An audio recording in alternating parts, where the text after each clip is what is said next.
Hey guys, welcome to digital Gyan. और ये principle of inheritance का नेक्स्ट लेक्चर में आपका स्वागत है। Lecture number 2। तो मेंडेलियन एक्सपेरिमेंट, इस एक्सपेरिमेंट को हम लोग जनरली हाइब्रिडाइजेशन एक्सपेरिमेंट करते हैं। कौन सा एक्सपेरिमेंट करते हैं? Hybridization experiment. तो हाइब्रिडाइजेशन एक्सपेरिमेंट में 4 स्टेप्स होते हैं। पहला सिलेक्शन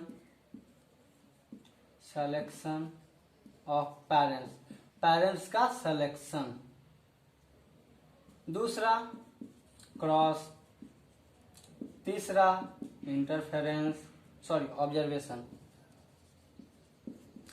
वो क्रॉस किए, क्या क्या ऑब्जर्व किए। चौथा इंटरफेरेंस। मतलब ये हाइब्रिडाइजेशन के 4 स्टेप्स होते हैं। सिलेक्शन, क्रॉस, ऑब्जर्वेशन और इंटरफेरेंस। तो सबसे पहला सिलेक्शन ऑफ पेरेंट्स में हम लोग आते हैं। किस में आते हैं? पहला सिलेक्शन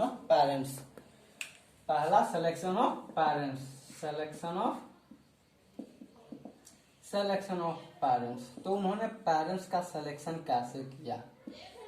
तो पेरेंट्स का सिलेक्शन उन्होंने टी प्लांट का किया। क्या? टी प्लांट का with 14 pure line variety. T plant भी क्या? 14 प्योर लाइन वैरायटी। तो वो 14 प्योर लाइन वैरायटी का खोज किया। तो आइए हम लोग प्योर लाइन वैरायटी कहते हैं किसको हैं? होमोजाइगस को। सबसे पहले आप जान लीजिए प्योर लाइन वैरायटी किसको कहते हैं? होमोजाइगस को। किसको कहते हैं? होमोजाइगस को। तो होमोजाइगस क्या है? जो कि सेल्फिंग को रिपीट करता है और सेम रिजल्ट देता है। Homozygous repeating selfing give same result. Selfing को रिपीट करता है और सेम रिजल्ट देता है। आई सेल्फिंग कहते हैं किसको? मान लीजिए कोई भी आपने टॉल प्लांट लिया, ओके, टॉल प्लांट लिया, उसको क्रॉस किए, फिर अगर जो उसको मतलब उसको आगे ले जाओ तो वो भी टॉल ही प्लांट है। फिर उसको आगे ले जाइए टॉल प्लांट, फिर उसको आगे ले जाइए टॉल प्लांट। मतलब सेल्फिंग होते गया और ये फिर सेल्फिंग हुआ और फिर सेल्फिंग हुआ। तो आइए हम लोग अब जानते हैं कि जो मेंडेलियन एक्सपेरिमेंट में जो सिलेक्शन ऑफ पेरेंट्स है वो किस किस टाइप के या फिर किस किस कलर के लिए, वो मैं आपको बताता हूँ। तो आइए हम लोग इसमें से कौन कौन से कैरेक्टर को लिए हैं, उसके क्रोमोसोम नंबर कितने हैं, उसके डोमिनेंट ट्राइड क्या है और रिसेसिव ट्राइड कौन सा है।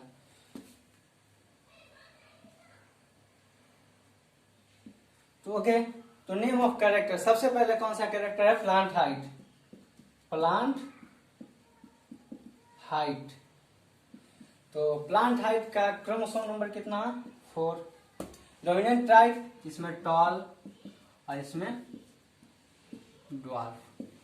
तो ये था प्लांट हाइट।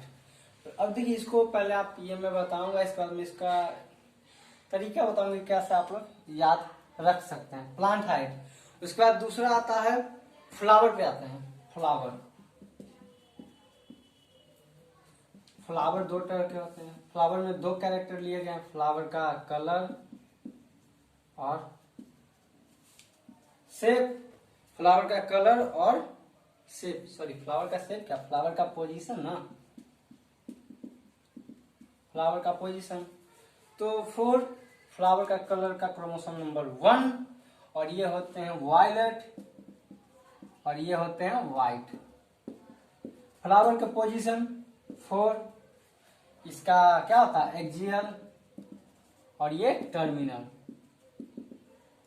तो एक्सियल और टर्मिनल, मान लीजिए ये कोई भी पौधा है, ये पत्ता है, या यहाँ पे फ्लावर है और एक यहाँ, तो ये जो पार्ट हो गया वो एक्सियल हो गया, ये टर्मिनल और ये एक्सियल। तो ये एक्सियल और टर्मिनल। तो ये था फ्लावर का पोजीशन। फ्लावर के बाद हम लोग पॉड पे आते हैं। क्या आते हैं? पॉड भी 2 है। पॉड का शेप, पॉड का कलर। पॉड का शेप पे आते हैं, पॉड का कलर पे आते हैं। तो पॉड का क्रोमोसोम नंबर 4, पॉड का क्रोमोसोम नंबर 4, पॉड का शेप स्मूथ और मतलब सॉरी डोमिनेंट ट्रैक्ट स्मूथ और कॉन्स्ट्रिक्टेड। पॉड का कलर, पॉड का कलर का क्रोमोसोम नंबर 5, उसके बाद इसका कलर क्या होता है तो ग्रीन होता है और येलो होता है, ग्रीन येलो। पॉड हो गया प्लांट हाइट फ्लावर पॉड। अब किस चीज पे आते हैं तो सीड पे आते हैं। सीड, सीड का शेप और सीड का कलर। सीड का शेप तो क्रोमोसोम नंबर 7, सीड का शेप राउंड या रिंकल, तो डोमिनेंट टाइप में राउंड होता है और इसमें रिंकल्ड होता है। और सीड का कलर लास्टली आता है, तो क्या होता है इसमें डोमिनेंट में येलो होता है और इसमें ग्रीन होता है। तो गाइस ये थे कैरेक्टर जो मेंडेलियन ने इसको चुना था। तो आपको अगर इसको याद रखना है, if you have to remember this, then what should we do. ऐसे तो प्लांट हाइट फ्लावर कलर चार रखना पड़ेगा। तो सबसे अच्छा इसके लिए आसान सा तरीका है, जैसे कि पहला देखिए प्लांट है, ओके, प्लांट का पी ले लेते हैं। अब 2 गो एफ है तो 2 गो एफ, दो का एक ले लेते हैं, पी का, पॉड का पी ले लेते हैं और सीड का एस ले लेते हैं, ओके। तो प्लांट हाइट तो पहला हमको पता है टॉल ड्वार्फ, इसका क्रोमोसोम नंबर 4। उसके बाद एफ से फ्लावर का, हाँ ध्यान यहाँ पे ये रखना है फ्लावर वाले में कलर ऊपर है और बाकी इस दोनों में कलर नीचे लिया है, ओके। तो इसका क्रोमोसोम नंबर 414457 अगर जो आप अरेंज वे में याद रखते हैं तो ये आसानी से याद रहेगा, अगर जो आप अरेंज वे में नहीं याद रखते हैं तो भूलने के चांसेस बढ़ते हैं।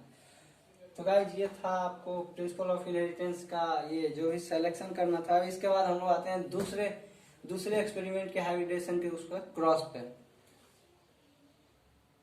तो आइए हम लोग दूसरे एक्सपेरिमेंट पे आते हैं, दूसरे प्रोसेस पे जिसका नाम है क्रॉस। तो मान लीजिए क्रॉस करवाना है तो सबसे पहले हमको पैरेंटल लेना पड़ेगा। मान लीजिए प्योर टॉल लिए हैं, ठीक, कैरेक्टर जो हम लोगों ने लिखा उसमें मान लीजिए प्योर टॉल लिया है और प्योर ड्वार्फ लिया है। प्योर टॉल और प्योर ड्वार्फ, कैपिटल टी और स्मॉल टी, इन दोनों को क्रॉस कराएंगे। तो इन दोनों को क्रॉस कराने से मैंडल साहब को दिखा कि एक टॉल आया है, एक सॉरी स्मॉल टी नहीं कैपिटल टी, एक टॉल आया है, एक टॉल आया है। क्या है? एक टॉल आया है। उसके बाद फिर सर्फिंग किए, क्या किए? फिर सर्फिंग किए, तब देखे, तब क्या देखे मेंडल साहब, 3 टॉल आया है और एक ड्वार्फ आया है। तो जो पहले वाले जो पहले वाले क्रॉस किए तो इसको उन्होंने नाम दिया F1 hybridisation, F1 hybrid. F1 मतलब फिलियल 1 और उसके बाद जो दिए F2 हाइब्रिड, F1 हाइब्रिड और F2 हाइब्रिड। तो इसमें देखिए क्या होता है, सीड यहाँ से क्या हुआ, प्योर यहाँ से सीड ग्रो किया था, फिर यहाँ भी सीड ग्रो किया, तो 3 टॉल आ गया और एक ड्वार्फ आ गया। तो ये ऐसे करके क्रॉस किए। तो आइए इसके बाद हम इसमें आते हैं मोनो हाइब्रिड क्रॉस के बारे में।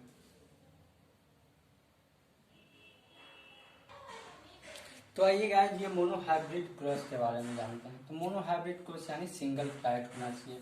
मान लीजिए टी लेते हैं, तो F1 जनरेशन में क्या होता है, एक टॉल आता है, लेकिन जैसे ही फिर आगे करते हैं F2 जनरेशन में जाते हैं तो टी और स्मॉल टी। तो मोनो हाइब्रिड क्रॉस में होता क्या है, मीन्स ये F1 जनरेशन और ये F2 जनरेशन। ओके, एक चीज और मैं बताना चाहूंगा, अगर जो मान लीजिए पहला प्योर पेरेंट, क्या प्योर टॉल है, अगर जो उसको F1 कराएंगे, सॉरी प्योर टॉल है अगर जो, ठीक है ना, उसके बाद F1 हाइब्रिड अगर जो सेल्फिंग कराएंगे, सेल्फिंग F1, फिर सेल्फिंग F2, सेल्फिंग F3, और जिस जैसे जैसे सेल्फिंग आगे कराते जाएंगे ये F1 F1 मतलब ये ट्रैक्स आगे बढ़ते जाएंगे। तो ये था F2 जनरेशन का। तो सॉरी हाँ, ये मोनो हाइब्रिड क्रॉस का ये टॉल है तो टॉल है, ये जो होता है, ये पहला जो पेरेंट होता है प्योर होता है, प्योर टॉल और प्योर ड्वार्फ। तो इसके बाद आइए आगे हम मोनो हाइब्रिड को यहीं तक रखते हैं। इसके अगले लेक्चर में हम आपको और ऑब्जर्वेशन और